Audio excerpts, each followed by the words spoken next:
everybody, today I'm going to be talking about my Six Flags St. Louis experience. Now if you're new here, Casino stop ringing the bell. So I did a similar video a few months ago to Worlds of Fun, and I just went to Six Flags St. Louis this weekend and I kind of wanted to talk about it. So yeah, let's get started. So the first thing is that I originally wasn't going to go at first because I really didn't want to drive up there myself because even though I have driven technically from Six Flags before, when I got my car back in 2024, I'm still not entirely comfortable with it.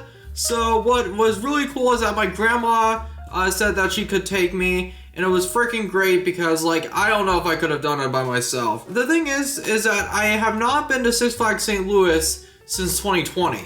And that was when the whole pandemic stuff was going on. So yeah, what's actually kind of crazy is I actually booked the hotel myself.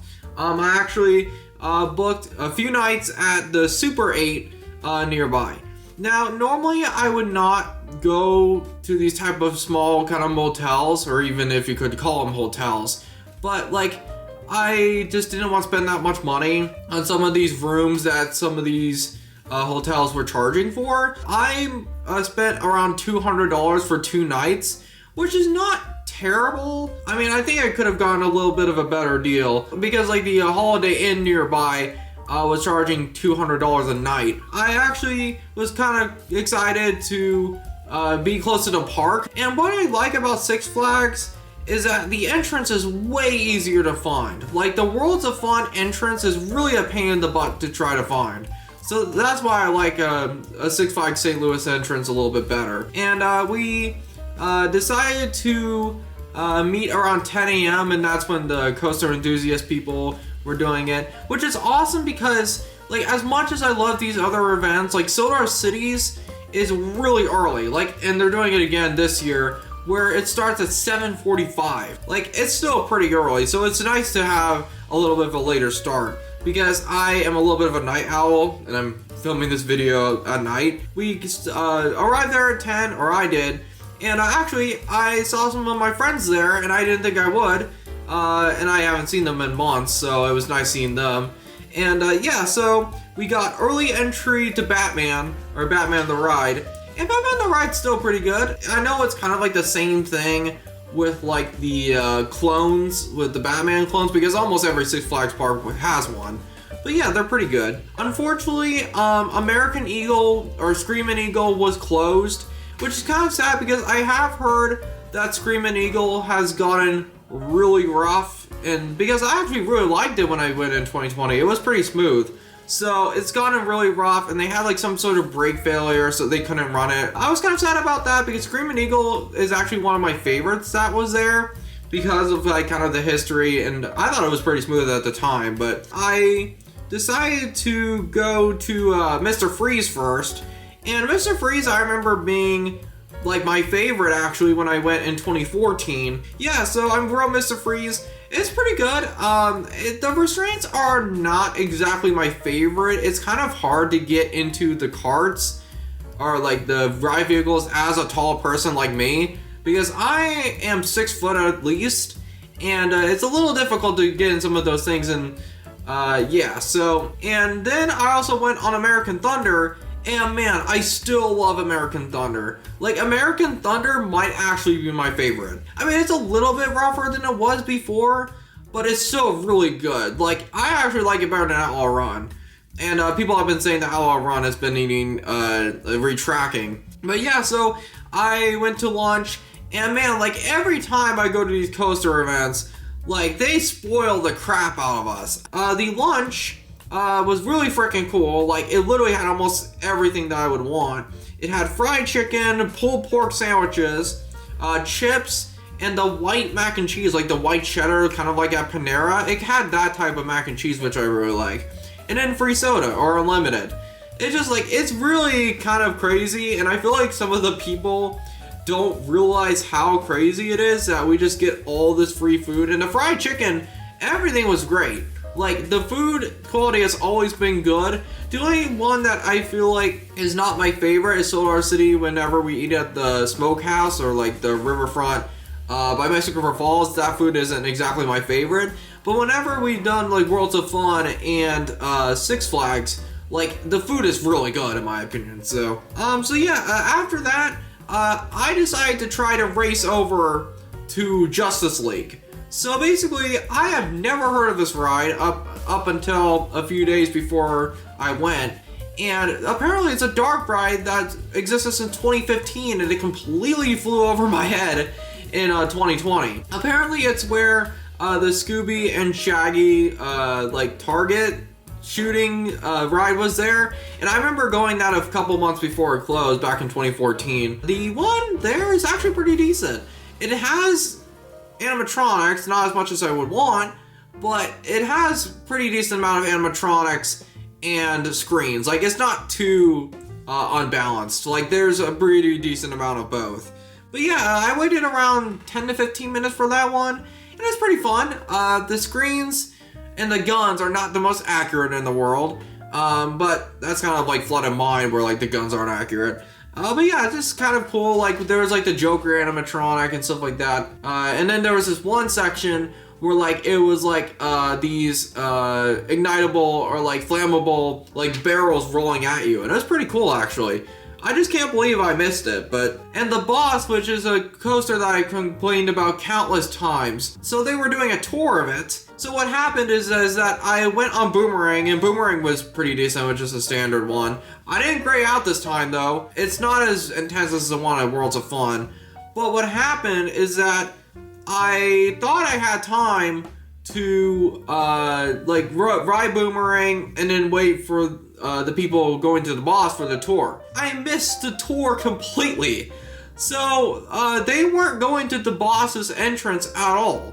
And that's what I thought, is that they were going like through the entrance of the ride, which they always do. But I think because maybe the park was open and the rides were going on, that they went a different way. So I completely missed the tour. And I kind of felt bad because, like, I don't know if they were, like, waiting for me or anything. I don't think they were. Yeah, I missed the entire tour, which I'm a little sad about. Or I was. But I'll explain why I wasn't in a second. But I went on, actually, Ninja right before I left for the break. Ninja is not that bad anymore. Like, I mean, it's still not good, but it's not as bad as I remember it being. I mean, it's a little rough in some spots, but I think the hate is a little much for it. And it's kind of crazy because I think maybe I had a good ride, or maybe I just have changed my opinion, because back in, I think it was 2022, when I made a video ranking all these coasters, it was at the bottom, which it probably would be still, but I didn't mind it, actually, really at all, with this newer ride. But after around 3 o'clock, I decided to take a break. And actually, I was not really as tired as I was with Worlds of Fun, because I was at the park a little bit shorter amount of time. But yeah, so I went back and I took a nap at the hotel. And actually, what's funny is that I heard from my grandma that apparently a person that was kind of near us was staying in a room, and they found white powder. I am not joking. So apparently they found possible cocaine in that hotel room. And I mean, it's kind of a little bit expected to have a little bit of sketchiness, but man, that was kind of crazy. And the guy told us about it, and I was like, whoa, that's freaking crazy. I don't think he was the one who did it, because he was gonna ask for a refund when he was going downstairs or to the front desk. So yeah, that was pretty interesting. But yeah, so I took a nap, and I think I was at the hotel around around 5 or something like that. And then I went back to the park at around 5:30, and I decided to go on the boss. And I was a little nervous to go on the boss because I absolutely despised it when I first went. And yeah, it's still pretty bad. It's not as rough as I remember it being. I did hear that they did do some work on it, but it's still not good. Like, it's still pretty bad. I mean, I know some people are fans of it, which I don't understand why there's people fans of it, but if you enjoy it, I'm glad you do. But man, I thought the boss was so much worse than Ninja. That's kind of like one of the hot takes that I have for the coaster enthusiast community. That's why I don't really say it that much. But yeah, so the boss was really bad still. It wasn't as bad as it was in 2020, but it's still pretty terrible. So, and then I went on the Pandemonium. So I didn't go on this one in the 2020 vacation because I wasn't able to. The lines were really long. And this was around, when I went on it, it was around 7:30, so it was only 30 minutes before the park closed. I managed to get on it, and it's actually pretty thrilling for a like a spinning ride like that. I do have a complex relationship with like spinning coasters. Like, I mean, I like Time Traveler because it's not too bad. And actually, I got it at a good time because the line was busy for it all day. And the app was incorrect constantly with the wait times. I mean, it's kind of to be expected with those type of apps, but like, other than Solar Cities, I just have not had good experiences with like Cedar Fair's app with Worlds of Fun suck too. So yeah, Solar Cities app is pretty good with that. And then I decided to go on Colossus. So Colossus is basically the Ferris wheel, and the Ferris wheel was well worth it, and I didn't even have to wait at all, and it was all to myself. I literally managed to get the Ferris wheel all to myself pretty much. And Colossus was like right before the park was about to close. But the thing is that their ride lasts pretty long for a Ferris wheel. Like, even the Ferris wheel at the Ozark Empire Fair that I went to twice in a row, actually technically 3 times, and then the one in Branson, like, they are way shorter in terms of like duration time. But I was on that Ferris wheel for around 15 minutes or so. It was pretty cool. It was pretty cool seeing the park and stuff like that. We actually, after the park closed, we went on the newly restored carousel. So basically, they shut down the carousel for a while in 2020 when everything was shut down and all that. They restored it, and man, it looks so good. Like, I mean, I don't think I've ever been on a carousel that great in my life. And like the audio was great, and like the horses looked really colorful, and like they really put a lot of effort into it. I mean, also I haven't been on a carousel in years. So it was pretty cool doing that, and I think it did take 5 years to renovate it because it closed in 2020. So, and then we had a late ERT.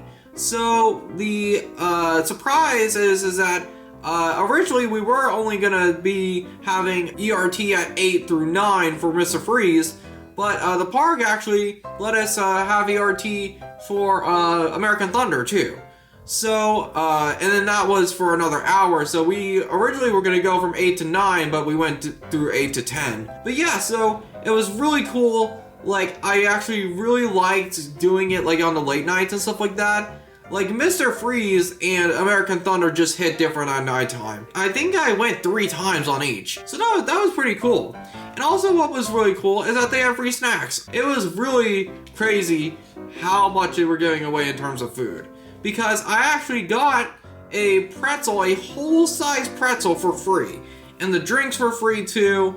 Like, they really spoiled the crap out of us. Like, I just sometimes take it for granted a little bit with how much ACE spoils us sometimes. But yeah, so I had a full freaking pretzel, and that was pretty cool. And the pretzel was pretty good. Even though I don't like the pretzel cheese, like, I don't get it usually.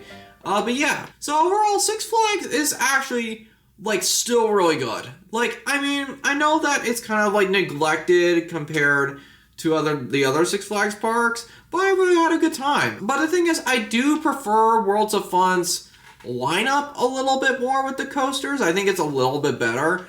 But yeah, so overall, I really like Six Flags St. Louis. So yeah. So thank you guys so much for watching.